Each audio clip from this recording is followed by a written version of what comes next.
আসসালামু আলাইকুম প্রিয় ভাই ও বোনেরা, সবাই কেমন আছো? আশা করি আল্লাহর রহমতে সবাই অনেক ভালো আছো। আমি আলহামদুলিল্লাহ ভালো আছি। আজকে তোমাদেরকে দেখাবো ছোট চিংড়ি দিয়ে লাল শাক রান্না। আমি প্রথমে চুলাইতে কড়াই বসাইছি, তারপর ওই কড়াইতে তেল দিয়ে দিলাম। তেলটা যখন গরম হয়ে আসছে তখন আমি এর মধ্যে শুকনো মরিচ দিব। শুকনো মরিচ একটু লাল করে ভেজে তারপর পেঁয়াজ কুচা দিয়ে দিব। পেঁয়াজ কুচা যখন একটু হয়ে আসবে তখন তার মধ্যে চিংড়ি মাছ দিব। একটু হলুদ গুঁড়া দিয়ে নাড়াচাড়া করব। নাড়াচাড়া করার পরে আরেকটু তেল দিব, মানে আমার শাকটা যাতে তেল কম না হয় ওই পরিমাণে আমি তেলটা দিব আর কি।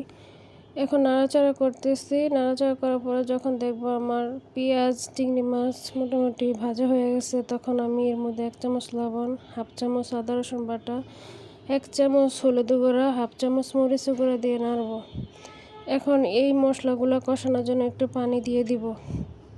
আমার মশলাটা যখন কষানো হবে, উপরে তেল ভেসে উঠবে, তখন বুঝবো যে আমার মশলাটা সম্পূর্ণ কষানো হয়ে গেছে। এখন ওই কষানো মশলার উপরে আমি শাকগুলা দিয়ে দিব। আমি আর একটুকু পানি এর মধ্যে অ্যাড করব না। এই শাক থেকে যেতটুকু পানি বের হবে ওই পানিটাই শাকটা সম্পূর্ণ সিদ্ধ হবে। দেখতে থাকো, আমি এই শাকগুলো সম্পূর্ণভাবে দিয়ে দিচ্ছি। আর শাক এই যে সম্পূর্ণ দেওয়া হয়ে গেছে শাক। এখন আমি নাড়াচাড়া করব। আমার শাকটা থেকে যে পানিটা বের হবে ওই পানিটাই আমার শাকগুলা পুরো সিদ্ধ করবে আর কি। আমার পানি আর দিতে হবে না। শাকের মধ্যে পানি এইভাবে দেয় না। এই যে দেখো, আমার শাকটা অনেকটাই হয়ে আসছে। কিছুক্ষণ পর আমি শাকটা নামিয়ে ফেলবো।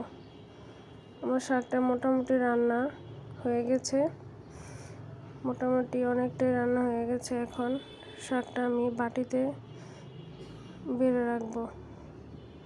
এই যে দেখো, আমার শাকটা সম্পূর্ণভাবে হয়ে গেছে। যদি কারো ভালো লাগে তাহলে সাবস্ক্রাইব করবে, প্লিজ প্লিজ প্লিজ।